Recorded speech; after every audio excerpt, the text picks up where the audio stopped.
All right, so this next section talks about harmonic oscillators or spring masses, which is an application that will then use the differential equations that we just solved. It'll use those ways of solving them. So we need to talk about some physics here. We've got a couple different ways that we can represent a force. So a force could be mass times an acceleration. Now that could be gravity. So let me just put that up here because we're going to use that equation too. So force could be mass times acceleration due to gravity. Another way that we can represent force is if we have some kind of a drag coefficient times velocity. So that gamma right there is a drag coefficient. And I guess actually I should clarify what all of these are. So m is a mass. Now, this is a little bit confusing on how this is defined. So it could be defined in terms of slugs. Now, slugs is also equal to pound, let me write this down, pound times seconds squared divided by feet. We're going to use that. I know that's a little strange, and I have not seen that too much. I know that slugs is a unit of actual mass, whereas pounds can be a unit of force. Pounds is confusing. You got to be careful there. The other way that mass could be used is just in kilograms. That's way easier. Then we've got this gamma, which is a drag coefficient. Sorry, that should say drag.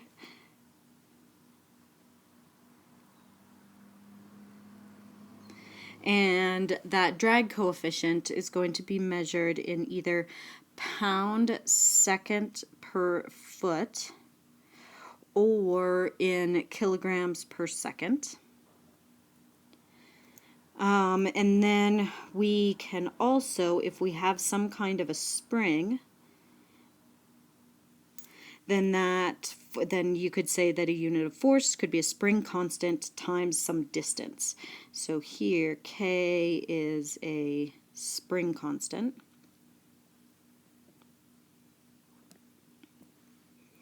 And spring constant is either measured in pounds per foot, or in the metric system it would be in kilograms per second squared. All right, so what we have here is some sort of a situation where we're only going to consider gravity. So this is a spring that's kind of up and down.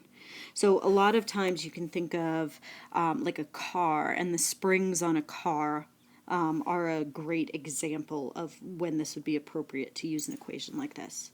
And then you have some mass attached to the bottom of the spring. Right, so that mass has a unit of kilograms or slugs.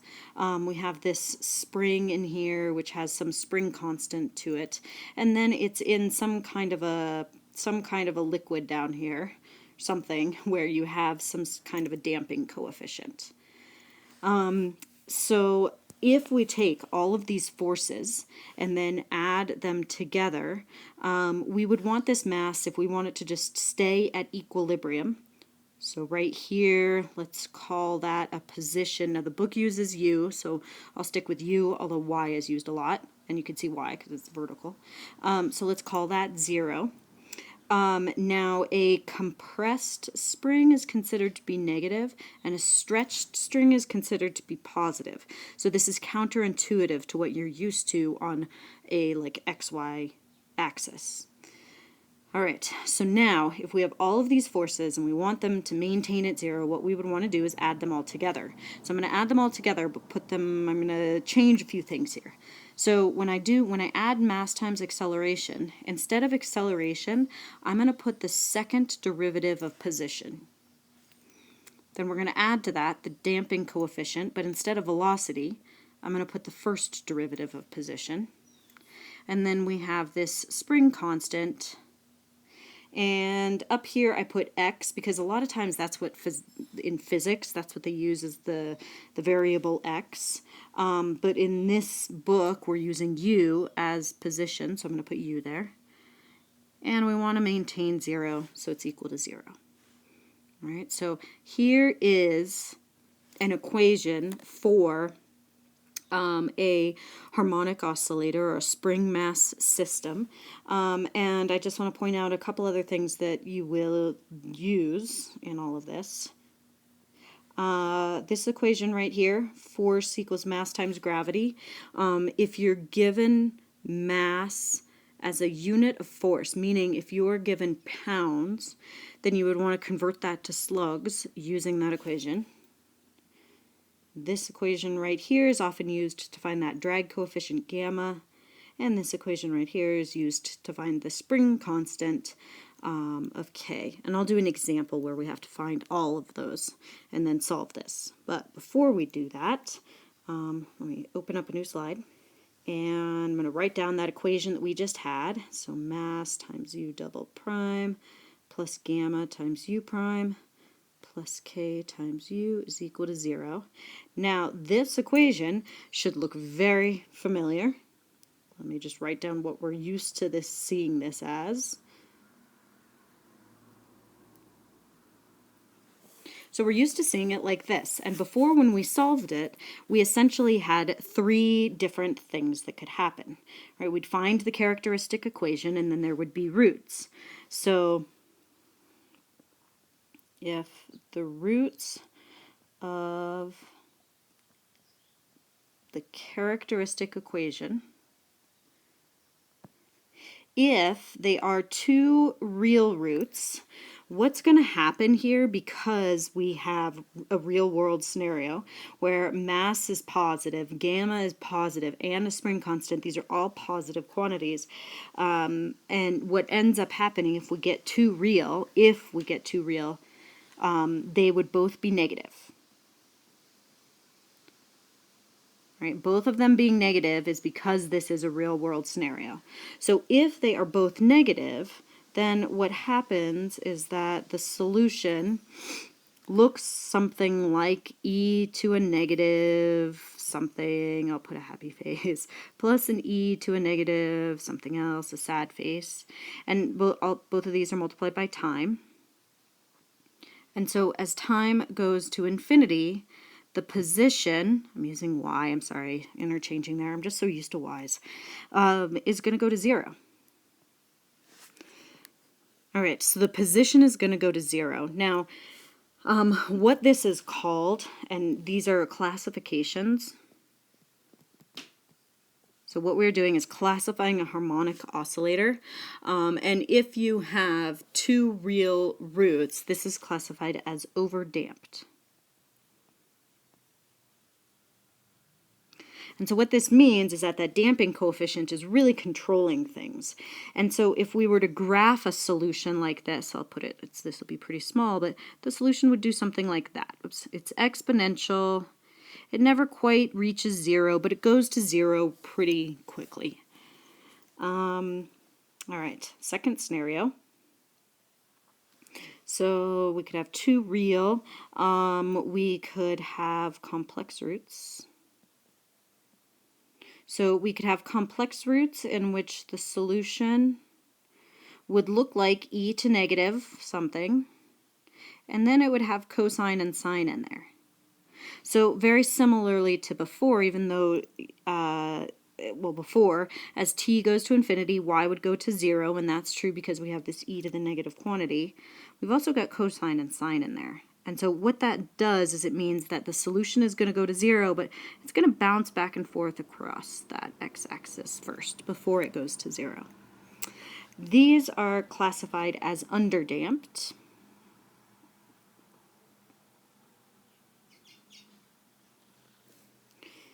Then we also had, 2 real, complex, we had a repeated root. Now for a repeated root, again, it's going to be negative.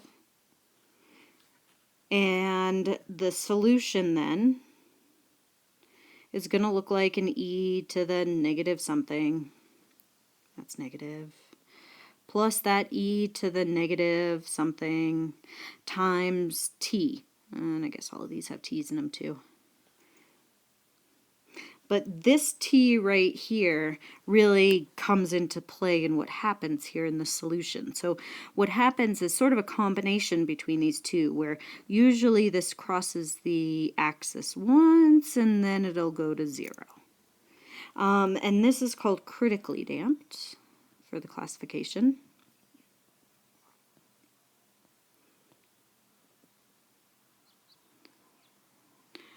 And I think critically only has one T. Yep, sorry. That is one T right there.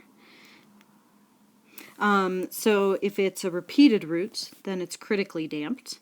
So we've hit the 3 different kinds of roots we can get. And there's one more kind of a classification.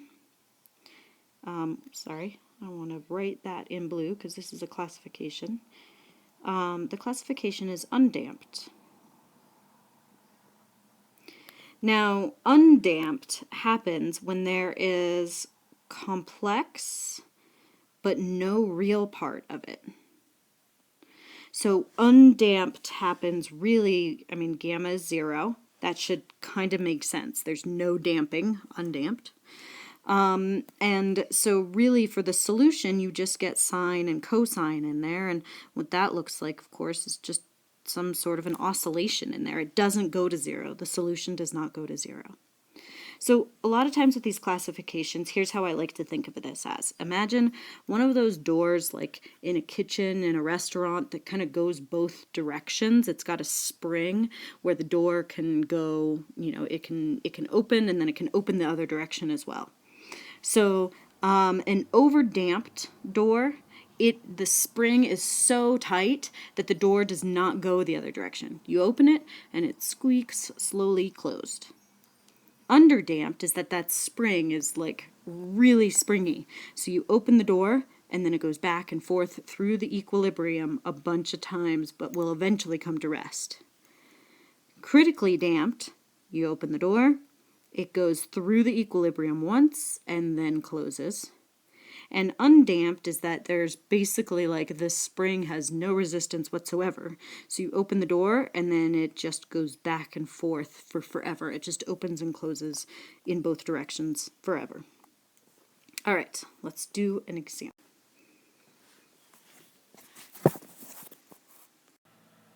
Okay, I typed up this equation, but you might want to pause the video and write all this down. So we've got a mass, 16 pounds, stretches a spring, 16 divided by 5 feet. The mass is moving in a medium that exerts a viscous resistance of 6 pounds when the mass has a velocity of 6 feet per second, and the mass is pushed up and released from rest at a point 2 feet above the equilibrium point. There's no outside force working on the system. Let's find the equation of motion and classify the harmonic oscillator. All right, so basically we need to find mass. We need to find that damping coefficient, and we need to find the spring constant, and then we can put it all into the equation we just came up with. All right, now mass is equal to a force, is equal to a mass times gravity. And in this case, we've been given that the force of this mass is 16 pounds. And gravity with these units is 32 feet per second squared. So we've got a mass of 1/2 slugs. Then now that damping coefficient, so we're told that this mass is moving in a medium, so that means it's in some kind of a fluid or some sort of thick air or something that actually exerts some resistance. So it exerts a resistance, and we, from before, know that force is equal to gamma times velocity. So got a force of 6 pounds when the velocity is 6 feet per second. So looks like our damping coefficient is 1. And then the first sentence talks about a spring. And it says that the mass or the force is 16 pounds. And 16 pounds stretches a spring 16 divided by 5 feet. And so that spring constant looks like it's going to be 5. All right, so now we can plug all this into the equation. So we had mass times u double prime plus damping coefficient of 1 times u prime plus spring constant of 5 times u is equal to 0. Now, there's other information in here, like, let's see, where did that go? The mass is pushed up and released from rest at a point 2 feet above the equilibrium point. All right, so what this is giving us is initial conditions, and it's giving us an initial position, and it's giving us an initial velocity. It's giving us an initial position of 2, and then I got to think about positive or negative. So 2 feet above equilibrium is going to compress a spring. Remember that it looks like this? We have a spring and then this mass.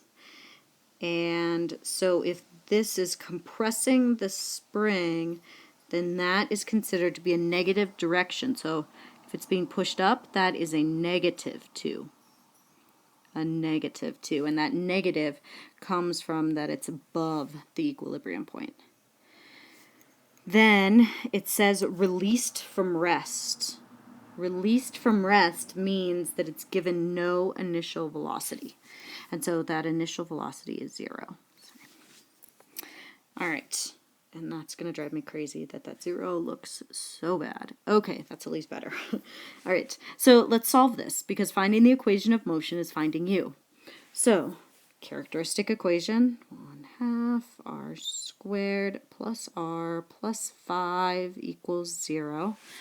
Now, I would use the quadratic formula here, so negative b plus or minus square root b squared minus 4 times a is 1/2 times c is 5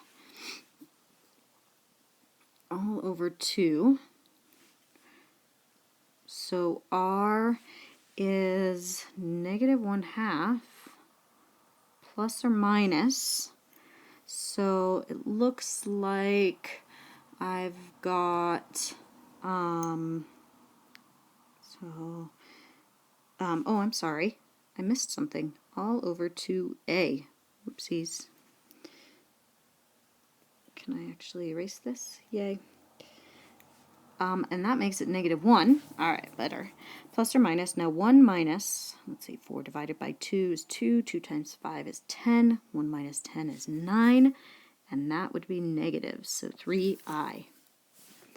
All right, so our initial solution here is going to be c1 e to the real part times t cosine of 3t plus c2 e to the negative t sine of 3t.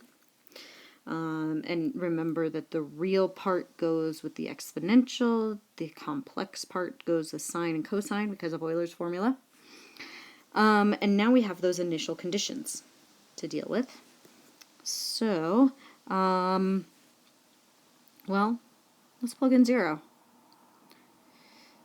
Cosine of 0 is 1, and e to the 0 is 1, so that leaves us with a c1. And sine of 0 is 0, so c2 is gone. And so c1, it looks like, is going to be negative 2. All right, and then it looks like we need to find a derivative here.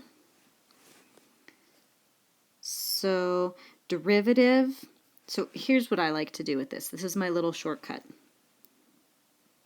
And I'm going to plug in 0 at the same time. All right, so this first part, we need a product rule. Every time I plug in 0 and I get a sign, I know it goes away. All right, so for the first part, let's take the derivative of e to the negative t. Now that's going to leave cosine, and it's going to be in there, but derivative of e to the negative t puts a negative out in front of c1, and everything else is 1. Now for the next part of this, I take the derivative of cosine, which is sine, and sine of 0 is 0, so that goes away. For c2, when I take the derivative of e, it leaves sine, and sine of 0 is 0, so that goes away. When I take the derivative of sine, that becomes cosine, and there's a 3 out in front. Now cosines I know stay, so I'm going to write some stuff down. That's 3c2, that stays. And then e to the 0 would be 1, and I'd have a cosine of 0, and that would be 1. And it looks like that is equal to 0. C1 was negative 2. So negative times negative is positive. We'll subtract that. So it looks like C2 is negative 2/3. All right. So the equation of motion. So this is the position of this mass. This mass is going to bounce up and down because we're going to push it up and we're going to let it go, and then it's going to go down and then up and down and then up. And the position of that mass at any time is going to be negative 2, because that's C1, e to the negative t cosine of 3t, and then C2, negative 2/3, e to the negative t sine of 3t. Whoa. Let's try that again. T. There we go. All right. And there is our equation of motion. This also said classify the harmonic oscillator. So to classify this one, we've got sine and cosine, and so that means that's that door that's going to bounce back and forth but is eventually going to go to 0. So that means there's not enough damping to stop it quickly, so its classification is underdamped. Now for classifications, there's lots of different ways you can remember these or get to them. So we could get to underdamped even from the roots. The roots tell me that I'm going to have a real part and I'm going to have an imaginary part, and the imaginary part is cosines and sines. And really with cosines and sines, that's underdamped. Or we could get to the solution and come up with that. Many different ways that you can get to the classification.